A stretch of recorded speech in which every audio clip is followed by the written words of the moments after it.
So please tell us your name and what was the conflict that you was presented with. Um, my name is Sarah Lee. I'm an assistant teacher for junior high school in Bushwick, and I work with seventh graders at the time.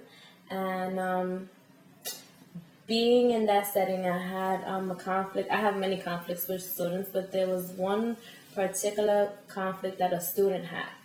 And she came into my class. Her name is actually Stephanie. I'm putting that name for her. She came in, she was feeling sad, she was like teary and trying to tell us that some things were going on in the school. And I asked her some questions because she looked really sad. She said she was being harassed, some type of harassment from boys, big, tall boys, about four of them. And at this time, I'm a little worried and not so sure whether or not the story is true. But my thing was to present it to somebody else that can also help her.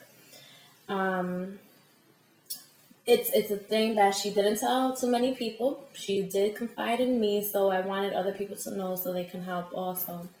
Wasn't too sure if anybody else believed her, so I took her immediately to the guidance counselor. And there, where I tried to leave her for a couple minutes so she can get some stuff out and speak to the guidance counselor, I told her I would be back for her in a little while, the next period. And I went again to pick her up just for the reason that if it is true, I wanted to make sure that she was okay. So I left, and by the next period, when I went to pick her up, I just seen right straight up the hall. She was against the wall. And this was in the second floor, and you see the guys on top of her. And it was like four big guys. They were kind of tall, and you can see they were older than her. And I can just see her like tears, and she was so sad, and she was like scared in the same time. And I couldn't even stop myself from just like getting excited and what's going on, and you're kind of screaming, it just made me feel like that. And I'm like, what's going on? What are you doing to her? And they were hovering over her, covering her, and there's two of them starting to sway now and starting to walk away because they know that I was getting tough with them. And I even asked her what's going on, and she's like, "Oh, I'm okay," but she was scared, and you can see it. So she said, "Oh, they're my friends," and I already knew at that moment that something was going on inside. So at that moment, I did something that I wasn't supposed to do, but I even threatened one of the guys because it hit me. It was like, this is exactly what she was talking about. There's the problem, the issue that's going on, and her being harassed. So I told him, I don't have no children, and I don't care to do anything or to threaten you, but I will make sure you make it to jail if you do anything to her, if you continue. And at that time, there was one that kind of wanted to test me, but I guess he looked at the other one and kind of said something, and they started going off. They started walking away. So at this point, I'm coming closer to her and just making sure she's somewhat okay. And what happened after that? How did the conflict get resolved, or did it? It actually did get resolved. I not only went to the counselor, we spoke to her that this just happened. I gave an account, but then I also spoke to the parents. The parents did go as far as to bring it up to authority figures, so that they can get in trouble. And although too much wasn't done with the rest of the boys, but there was one that did get in problems with it, with authorities. So the other ones, they just had some type of getting in trouble in school, and that's it.